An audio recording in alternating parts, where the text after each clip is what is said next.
சொல்லுங்க சாமியா, குடும்ப நலனுக்கு வேணும்னு கேட்டீங்க. முதல் இத சொல்லிட்டேன். அதுக்கே நீங்க தயாரா இல்லையே. அப்ப அப்படித்தான் குடும்ப நலன் அதுக்கு மேல இனி பேசுறதுக்கு ஒண்ணுமே இல்லை. இப்ப அவர் கை தூக்குறாருன்னா அவரு இப்ப கிட்டத்தட்ட 7-8 வருஷமா அதை நடைமுறையில இருக்காரு. புரிஞ்சதா? அவர் பாக்குற தொழில என்ன லாபம் வருதோ அது 10% நடைமுறையில ஒதுக்கி வச்சுக்கிட்டு தான் வந்துகிட்டு தான் இருக்காரு. அவரு நான் இப்ப செய்திகளை கேட்டா அவர் நான் செஞ்சுக்கிட்டு இருக்கிறேங்கிறத கை தூக்குறாரு. நீ தூக்குறீங்களா? உங்களால முடிஞ்சதா?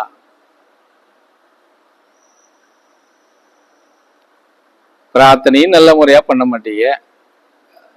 கர்மா பாவங்களை ஏதாவது ஒரு வழியில போக்கணும் அப்படின்னா அதுக்கும் தயாராக மாட்டீங்க. அப்புறம் எப்படி நீங்க முன்னேற்றத்துக்கு வருவீங்க? எந்த அடிப்படையில வருவீங்க? எந்த இழப்பீடும் நாங்க சந்திக்க மாட்டோம்னு சொல்லி இருந்தா எப்படி சேரும்?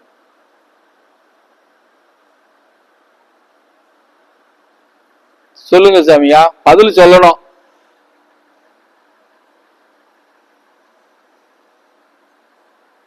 அப்ப இந்த இழிச்சு வாங்கிட்டு இருந்து தான் 10 ரூபா வாங்கிட்டு போகணும்னு நினைச்சிட்டு இருக்கீங்களோ?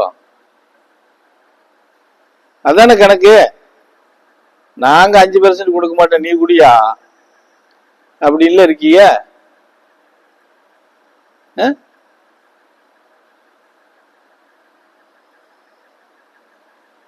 இது இல்லம்மா சித்தாந்தம், இது இல்லை. எல்லா மனநிலையிலையும் மனம் நம்ம பயணம் பண்றதுதான் சித்தாந்தம். அப்பத்தான் நம்மளுடைய எண்ணங்களும் நம்மளுடைய செயல்பாடுகளுக்கும் நமக்கு பலன் கிடைக்கும். இல்லைன்னா கிடைக்காது. சும்மா வர்றோம்னா வர்றோம், சாமியை கும்பிடுறோம், இருக்கிறோம் அப்படின்னு போயிட்டே இருக்க வேண்டியதான். எதிர்பார்க்கிற அளவுக்கு நம்ம எந்த விஷயத்தையும் நிலை நிறுத்த முடியாது. ஆமா.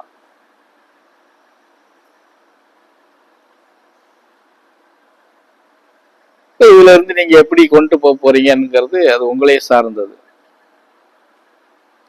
சரி, சிவ சித்தாந்தம், சித்தர்கள் வழிபாடு,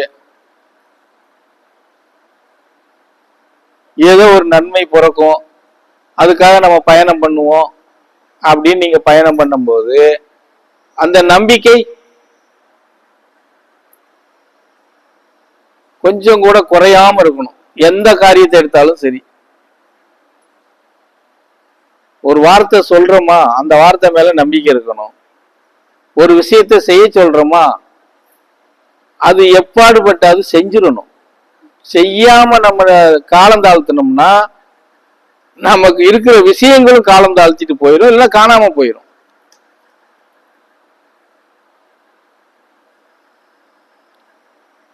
இது சிவசித்தாந்தத்துல இருக்கிறது.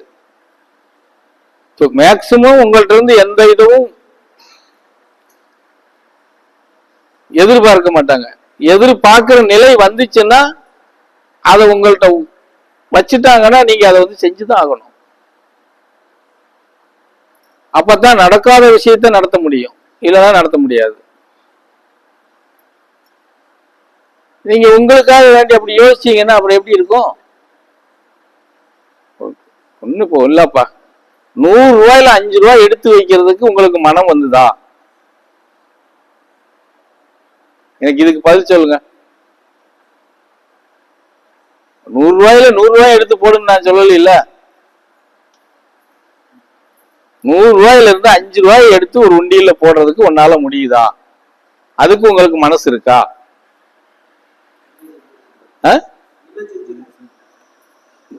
அதுன்னு கேட்கும் போது நீங்க அதுக்கு தயாரா யாருக்கு இல்ல, கை தூக்கல இல்ல. நான் செய்யறீங்களாங்கிறதான் கேட்டேன். இது வரைக்கும் நீங்க செஞ்சீங்களான்னு கேட்கல. குடும்ப நலனுடைய பிரார்த்தனையில முதல் படி இருவருக்கும் சம்பந்தப்பட்டது. இருவரும் இறைவனை சார்ந்து இருக்கணும். காலையில இறைவனுக்கு ஒரு வழிமுறையை அந்த வீட்டுல நம்ம வச்சிருக்கணும். அந்த இடத்துல ஒரு உண்டியல் இருக்கணும். உனக்கு 100 ரூபாய் வருதுன்னா அதுல இருந்து 5 ரூபாய் எடுத்து அந்த உண்டியல்ல போட்டு வை அப்படின்னு சொல்றேன். அந்த 5 ரூபா போடுறதுக்கு தயாரா இருக்கீங்களா அப்படின்னா ஒருத்தருங்க இதுக்குள்ள.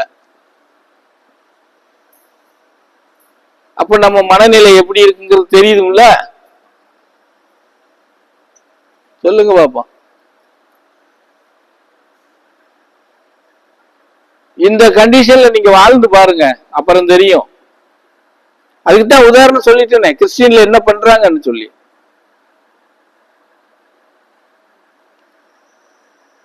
அவங்க எல்லாம் மேக்சிமம் கிறிஸ்டியனுக்குள்ள போயிட்டாங்கன்னா எல்லாம் கொஞ்சம் ஓரளவுக்கு முகக்குளிர்ச்சியா தான் இருப்பாங்க. தப்புன்னு சொல்ல முடியாது. ஏன்னா அங்க அந்த நடைமுறையில அவங்க சரியா இருக்கிறாங்க. எந்த இடத்துலயும் அவங்க வந்து இது பண்ண மாட்டாங்க. வெளியில 1008 பித்தலாட்டம் பண்ணுவாங்க, ஆனா சர்ச்சுக்குள்ள கரெக்டா இருப்பாங்க. நீங்க வேணா எல்லா சர்ச்சிலையும் நோட் பண்ணி பாருங்க, சர்ச்சுக்கு போறவங்கள்ட்ட கேட்டு பாருங்க, அவங்களே சொல்லுவாங்க.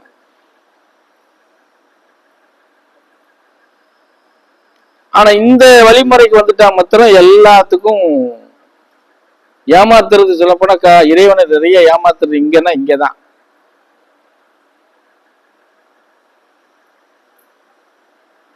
ஆனா அவங்கள விட அதிகமான வரம் வாங்கக்கூடிய இடம் இங்கதான் இருக்கு.